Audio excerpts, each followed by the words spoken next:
welcome to the channel. Look at this Mercedes 500 SL 1994, sat here for years, buried in this yard. Look, trees growing through around the side of it. Doesn't actually look that bad, to be fair.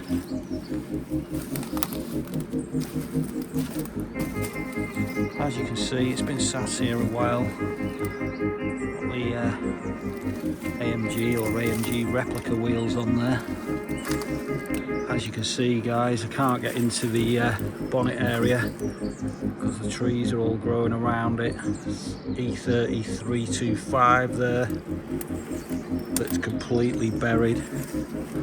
Let's have a look inside. Oof. The spiders are enjoying this one as well. As you can see there, left-hand drive, auto, leather interior. Not that bad in there.